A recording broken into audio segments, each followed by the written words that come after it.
Hello everyone and welcome back to Korean War Files. Today we visited the Nakdong River Victory Memorial Hall in Apsan in the mountains of Daegu.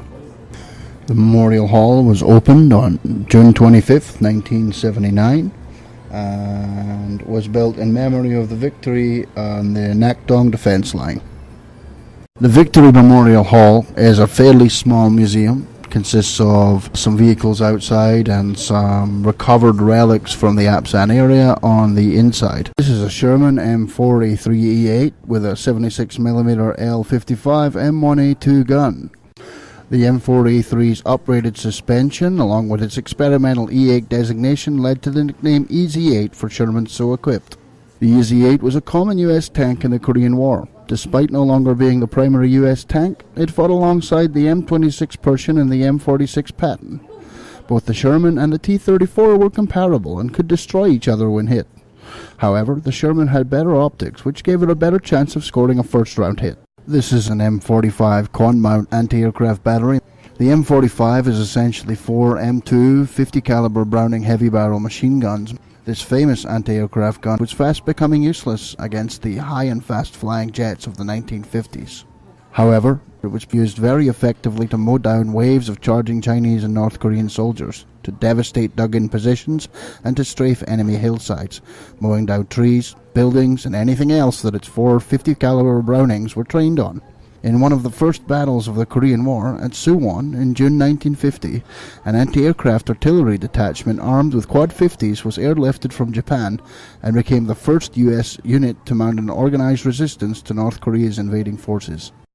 Here we have three bombs. The smallest is a Mark 82 general purpose 500-pound bomb.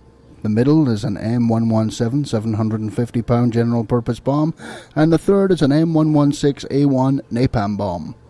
Other vehicles in the park include an M577 command vehicle, an M110A1 self-propelled gun, a CM6614 light armored vehicle, an F-86D Sabre Dog, and a Cessna 01G Bird Dog.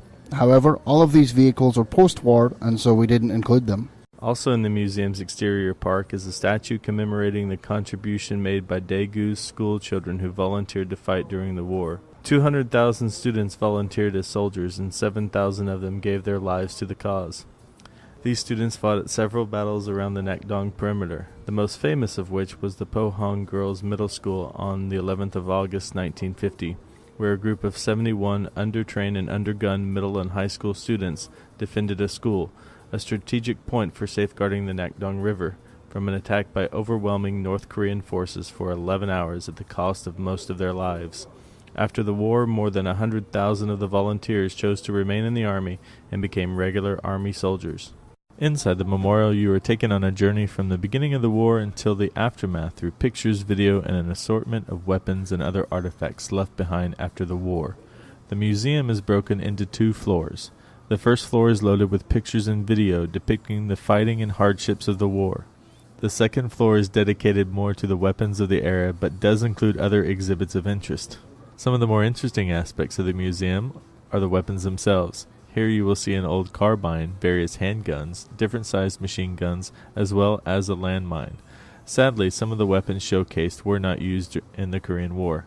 Along with the guns, you will get to see era-specific uniforms and gear carried by soldiers. Toward the end of the museum tour are a few things of interest, including a chandelier made out of dog tags and a small section showcasing some North Korean items. Overall, the museum is interesting. However, it is small and lacking in many areas of interest. Between the vehicles and the museum is a display of 22 flags and information plaques showing the number of soldiers who fought and the number of fallen from each country. These countries are Korea, Australia, Belgium, Canada, Colombia, Ethiopia, France, the United Kingdom, Greece, Netherlands, Luxembourg, New Zealand, Philippines, Thailand, Turkey, South Africa, and the USA. Further, there are 5 countries who offered medical assistance but did not fight. Those are Denmark, India, Italy, Norway, and Sweden.